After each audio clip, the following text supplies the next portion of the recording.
가버나움에 이르러 집에 계실새 제자들에게 물으시되 너희가 길에서 서로 토론한 것이 무엇이냐 하시되 그들이 잠잠하니 이는 길에서 서로 누가 크냐 하고 쟁론하였습니다.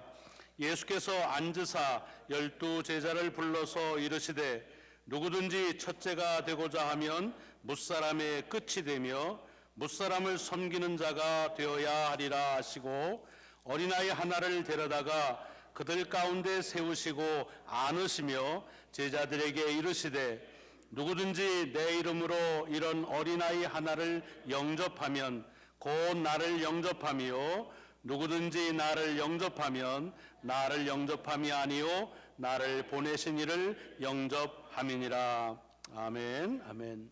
오늘 봉독한 말씀이 한 주간 또 특별히 올 한 해 동안 여러분의 삶을 넉넉하게 이기게 하시는 귀한 권능의 말씀으로 믿고 먼저 주의 이름으로 축복합니다. 가버나움 어느 집에 있을 때에 제자들과 아마 여행을 곧 마치고 돌아온 것 같습니다. 그때 주님께서 제자들에게 이렇게 묻습니다. 야, 길에 오면서 무엇을 가지고 그렇게 토의를 했느냐라고 그렇게 묻습니다. 여기 토론이라고 되어 있지만 말을 점잖게 번역해서 토론이지 그 뒤에 보면 논쟁을 했다고 됩니다. 그냥 쉽게 풀어 말하면은 아규하고 그리고 말싸움을 한 겁니다. 도대체 무슨 일 가지고 길에 오면서 그렇게 말싸움을 했느냐라고 물으시는 겁니다. 근데 이렇게 주님이 물으시니까 제자들이 뭐라고 대답을 해야 되는데 대답을 못합니다. 그리고 오늘 본문에 보면 제자들이 대답을 못한 이유를 자상하게 설명하고 있습니다. 그건 뭐냐 하면 길에 오면서 제자들끼리 우리 중에 누가 제일 크냐 하는 것 가지고서 서로 논쟁을 했기 때문이라 그랬습니다. 그러니까 그거를 알기 때문에 사실은 제자로서 영 체면이 안 서는 거죠. 누가 크냐 하는 것 가지고 아직도 그 문제를 해결을 못했다는 거, 그게 별로 자랑스러운 일이 안 된다는 걸 제자들이 알기 때문에 주님께서 뭐 가지고 그렇게 말다툼했느냐라고 물으니까 아무 소리도 못하고 그리고 그냥 꿀먹은 벙어리처럼 잠잠했다, 그런 얘기입니다. 그랬더니 주님께서 이제 제자들을 쭉 둘러앉게 한 다음에 얘기하십니다. 누구든지 너희들이 첫째가 되려고 하면 모든 사람에서 제일 끝이 되라. 그리고 모든 사람을 섬기는 사람이 되라 라는 얘기를 하셨습니다. 그리고 나서는 아마 이것을 좀 시청각적으로 더 좀 시각적으로 확실하게 보여주시기 위해서 하셨겠죠. 어린아이 하나를 제자들 다 이렇게 둘른 그 가운데다가 세워놓습니다. 그러더니 가서 그 어린아이를 예수님이 꼭 안아주고 나서 그렇게 얘기합니다. 누구든지 내 이름으로 이런 어린아이 한 명을 영접하면 그것은 나를 영접한 것이고, 나를 영접하면 나만 영접한 것이 아니라 나를 보내신 하나님을 영접한 것이다 라고 하는 아주 거창한 그리고 분명한 그런 말씀을 선포하신 것이 오늘 말씀의 내용입니다. 자, 오늘 본문을 이렇게 쭉 같이 봤는데 여기서 여러분들이 본문을 읽으시면서 제일 중요하게 다가오는 그런 문장이나 단어가 혹시 있으신지요? 아마 여러분 가운데 많은 분들이 주님께서 이 어린아이를 굉장히 중요하게 여겼구나 하는 것으로 그렇게 아실 겁니다.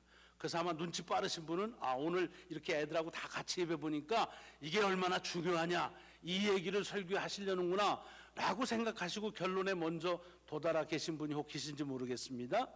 예, 뭐 어린이를 귀하게 여긴 게 나쁜 거 아닙니다. 어린이 아니라 누구라도 예수님이 존귀히 여기시지요. 그리고 그런 말씀은 또 다른 데 있습니다.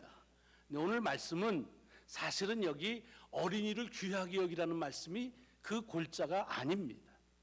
또 반대로 어린아이처럼 되라 그 얘기도 아닙니다. 지금 무슨 얘기를 하냐면 이 사건의 발단이 어떻게 되냐면 제자들 중에 누가 제일 요즘으로 말하면 수제자가 누구냐, 서열 가지고서 이제 서열 다툼이 일어난 겁니다. 베드로냐 안드레냐 야고보냐 뭐 서로 그랬겠지요. 그래가지고서 서로 누가 큰지를 지금 이제 그거 가지고 아교하다가 주께서 얘기하는 겁니다. 누가 큰 거에 대해서 그렇게 관심이 있는가? 그렇다고 한다면 제일 끝이 되라. 모든 사람을 섬기는 사람이 되라 라고 얘기하시는 겁니다. 그러니까 이것은 사실은 어린아이를 중요하게 여기는 것이 아니라 사실은 그 사람을 섬기는 것이 얼마나 중요한지에 대한 말씀을 하고 계시는 것입니다. 여러분 오늘 여기 모인 사람들이 제자라고 그랬습니다. 여러분 제자들이 이렇게 길을 가다가 자기들끼리 누가 더 크냐라고 했을 때 그게 제일 관심이 뭐였겠습니까? 뭐를 가지고 관심을 가졌겠어요? 아, 누가 우리 선생보다 스승보다 크냐? 그런 거는 안 했을 겁니다. 여러분 제자들은 스승보다 크다는 생각은 할 수가 없습니다. 그러니까 제일 크신 이는 선생님이시고 스승이시고, 그리고 이제 제자로서 제일 큰 자가 누구냐라고 하는데, 여러분 제자 중에 제일 그 수제자가 하는 일이 뭐냐 하면 사실은 그 주님 자기 스승을 능가하는 능력을 갖는 게 아니라 그 스승을 옆에서 제일 잘 서브하는, 섬기는 잡을 누가 갖느냐, 그런 겁니다. 그게 이슈였습니다. 요거를 우리가 놓치시면 안 됩니다. 제자들은 크다고 하는 것은 제자 중에서 스승을 얼만큼 잘 보필하느냐, 그것도 다른 사람을 대표해서, 그래서 그 스승을 잘 섬길 수 있느냐 하는 그 역할, 그것을 누가 담당하느냐 하는 것이 제자의 서열을 매기는데 그것이 이제 기준이 됩니다. 제가 운동을 검도를 합니다. 검도를 요즘엔 잘 못해서 사실은 좀 부끄럽습니다만은, 검도를 하면 저희는 예의를 굉장히 중요하게 여깁니다. 그래서 이제 운동을 시작하기 전에 쭉 무릎을 꿇고서 쭉 앉습니다. 근데 스승이 되는 관장은 그 소열에 앉질 않습니다. 맨 앞에 별도로 앉습니다. 그러고 나서 관장이 보는 데에 오른쪽부터 제일 고단수부터 쭉 앉습니다. 그러니까 아무데나 뭐 그냥 뭐 도복 갈아입은 다음에 가서 앉는 게 아닙니다. 쭉 서열이 있습니다. 제가 운동할 때 보면 저희 집사람이 처음 운동할 때 이제 처음 했거든요. 저는 우리 도장에서 그래도 그냥 서열이 제일 높습니다. 그래서 제일 오른쪽에 앉는데 우리 집사람은 시작하니까 맨 끝에, 이쪽 끝에 가서 앉습니다. 아, 그때 아주 기분이 좋더라고요. 아, 이게 내가 저 사람보다 나은 게 있구나, 뭐 이런 생각이 드나 보죠. 어쨌든 쭉 앉습니다. 앉아서 이제 예를 갖추고 시작을 하는데, 이제 대련을 다 하고 연습을 한 다음에 그 다음에는 이제 그 가르쳐준 그 관장에게, 스승에게 다 절을 합니다. 절을 하는데 유독 한 사람만 그 모든 수련생들 앞에 나가서 그래서 그 스승에게 절하는 사람이 있습니다. 그게 뭐냐면 제일 고단수인 사범이 그 일을 합니다. 아무나 가서 그렇게 안 합니다. 그래서 가서 절을 하고 그 다음에 바로 그 스승 뒤로 가서 이 호구, 호면을 푸는 것을 도와드립니다. 여러분 다른 사람 운동하고 호면 푸는 게 이게 허드렛 일인데 왜 그걸 사범이 할까요? 사실은 스승의 호면을 벗겨주는 것은 우리 검도에서는 허드렛 일이 아닙니다. 그게 가장 귀한 일입니다. 그리고 그것은 수련생들 중에 제일 고위단이 그걸 합니다. 그거는 아주 귀한 일이기 때문에 그렇습니다. 그것으로 서열이 쫙 먹입니다. 어쩌다가 한국에서 그 관장의 스승이 오실 때가 있습니다. 아, 그럼 뭐 도장이 비상이 걸리죠. 그러면 이제 그 스승을 향해서 다 절을 하는데, 그때는 대표로 나가서 절하는 사람이 사범이 못 나갑니다. 그때는 관장이 나가서 자기 스승에게 예를 표하고 뒤로 돌아가서 자기 스승의 이 호면을 벗는 일을 관장이 도와줍니다. 왜냐? 그것이 가장 고수가 해야 될 일이기 때문에 그렇습니다. 그러니까 제자 중에 가장 누가 으뜸이냐 하는 것은 그가 그 스승을 가장 측근에서 잘 보필하느냐 하는 그 역할을 가지고 얘기하는 겁니다. 그래서 아마 그 문제를 가지고 그럼 누가 주님을 가장 옆에서 측근으로, 최측근으로 그렇게 보필할 수 있느냐, 아마 그것 가지고 악유가 붙었던 것 같아요. 여기에 대해서 주님께서 폭탄적인 선언을 하시는 거예요. 뭐라고 그럽니까?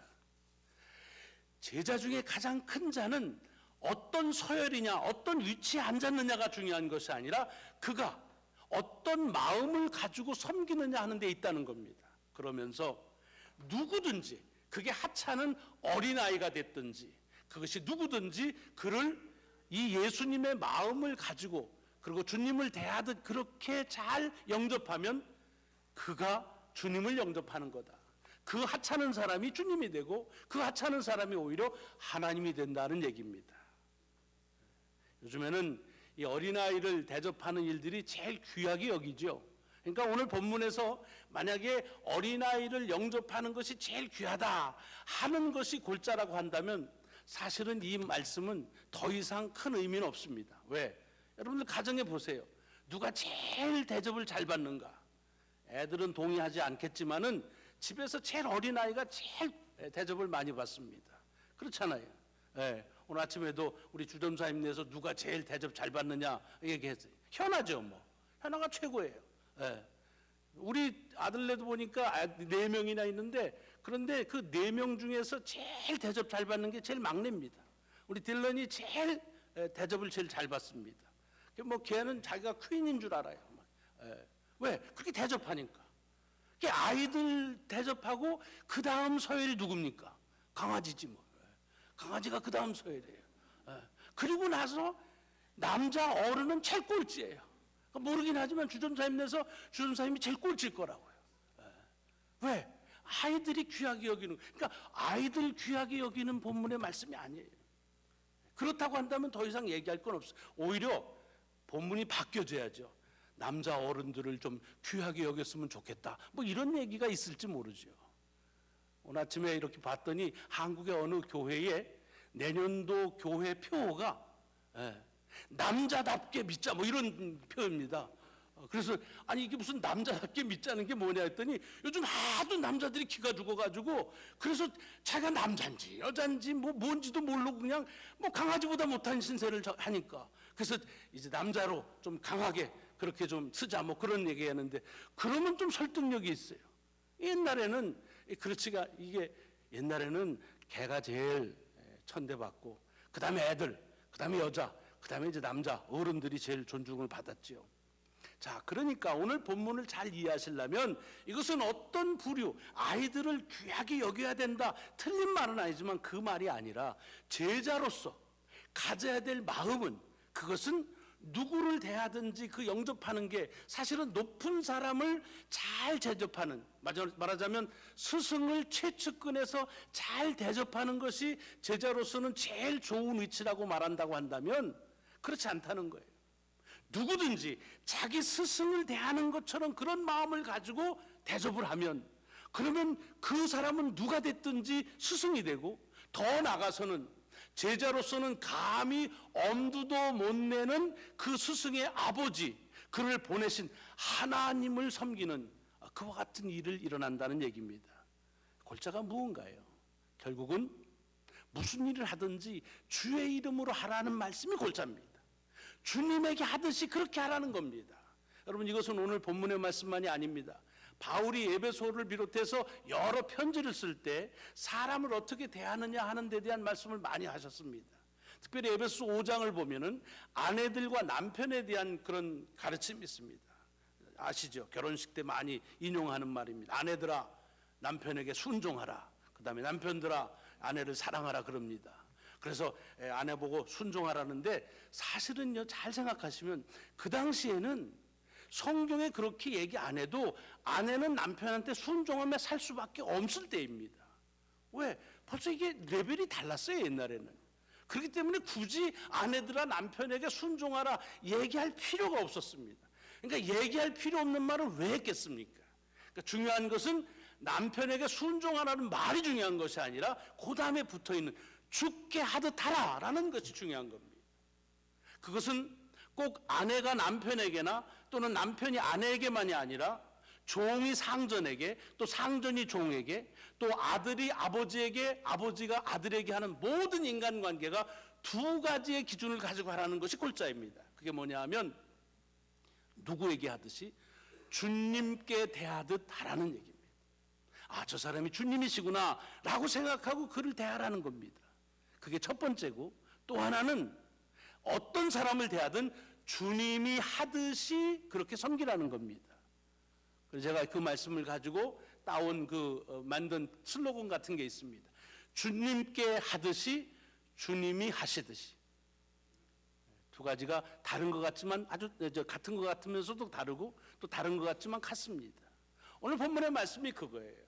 누구를 섬기는데 세상의 지위나 또는 가지고 있는 어떤 것 가지고서 그렇게 하지 말고 누구를 대하듯이, 누구를 대하듯 주님을 대하는 것처럼만 하면, 그러면 그분이 주님처럼 되고, 아니 하나님을 섬기는 것과 같은 그런 영광스러운 직임이 된다 하는 말씀을 우리에게 말씀해 주고 계십니다. 여러분, 요즘에는 아이들이 많이 안 차고 되는데 몇 년 전만 해도 여기다가 이게 이 손목, 이걸 옆에 차는 걸 뭐라 그러지? 밴드처럼 하는데 WWJD라고 하는 그게 쓰여진 게 있습니다. 되게 아실 겁니다. What would Jesus do?라는 겁니다.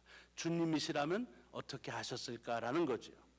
여러분, 이게 이런 요즘 아이들은 이게 밴드에 파는 가게에서 만든 줄 아는데 그렇지 않죠.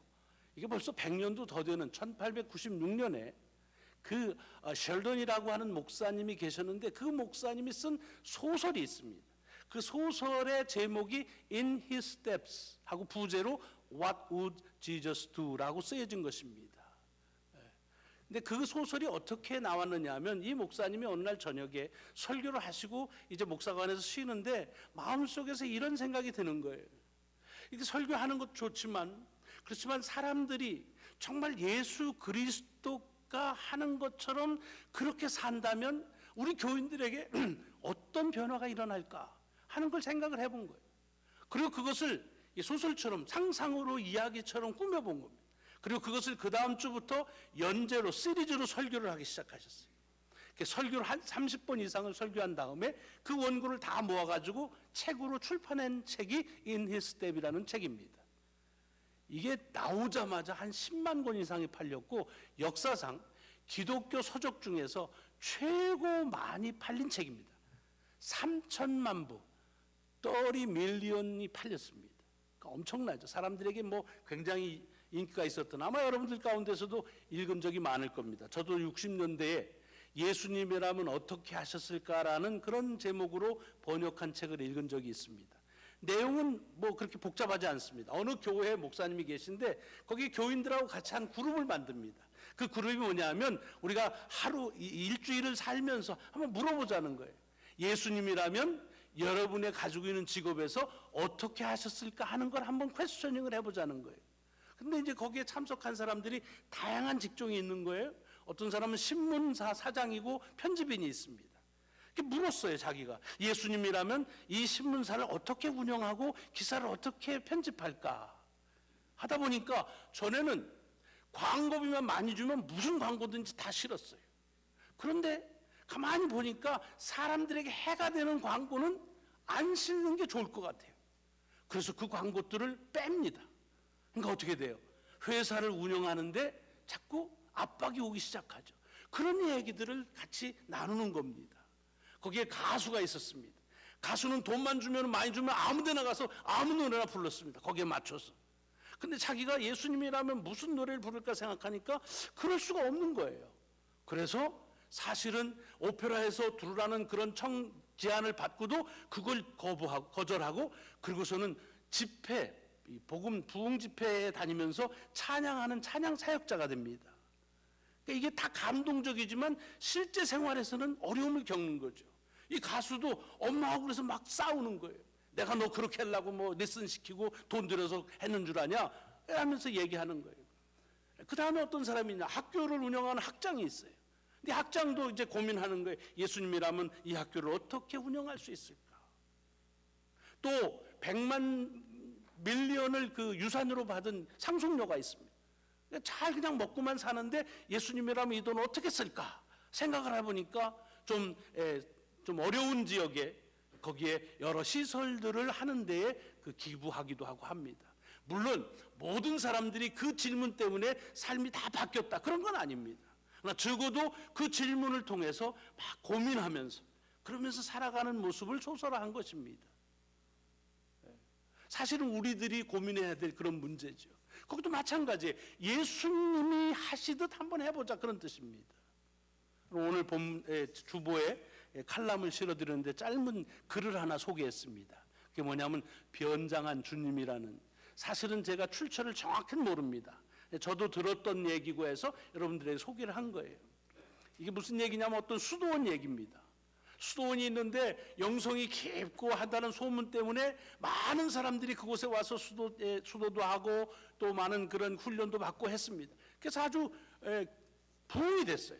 근데 언제부터인가 이제 자꾸 점점 이 수도원이 점점 빈약해지는 거예요.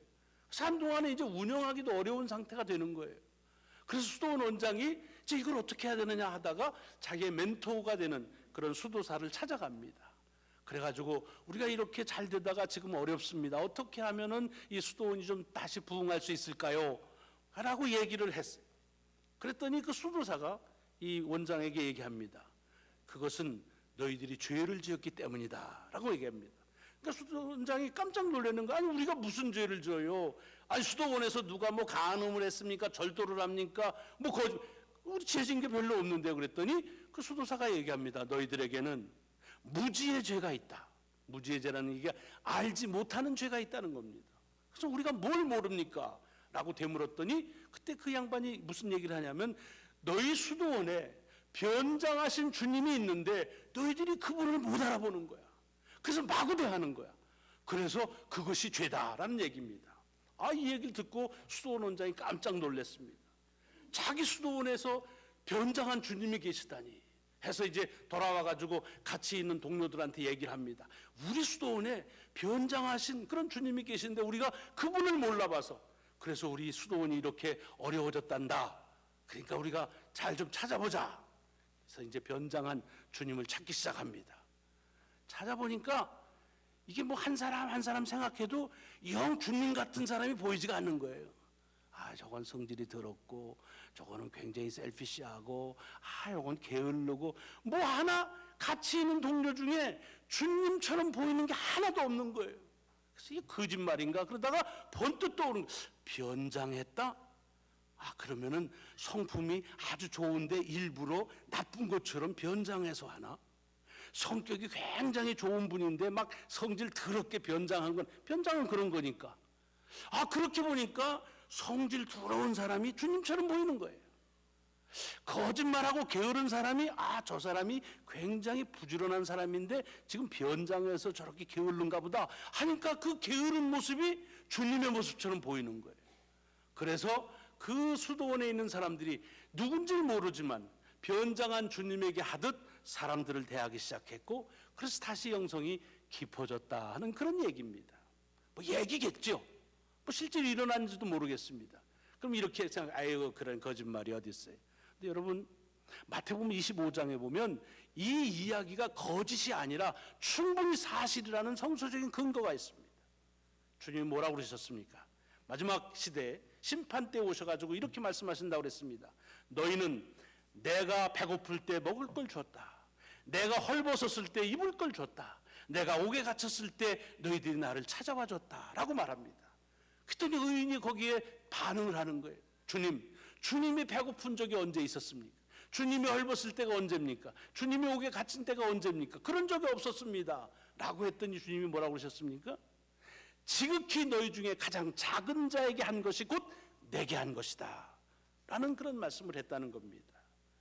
여러분, 저는 오늘 이 2019년 첫 번째 주일 예배에서 우리에게 왜 이 말씀을 주께서 허락하시느냐 하는 생각을 하면서 오늘 이 본문 속에서 우리에게 큰 깨달음을 주신다고 봅니다. 여러분, 우리는 이 세상이 이제 새해가 됐으니까 다 레졸루션을 만들 겁니다.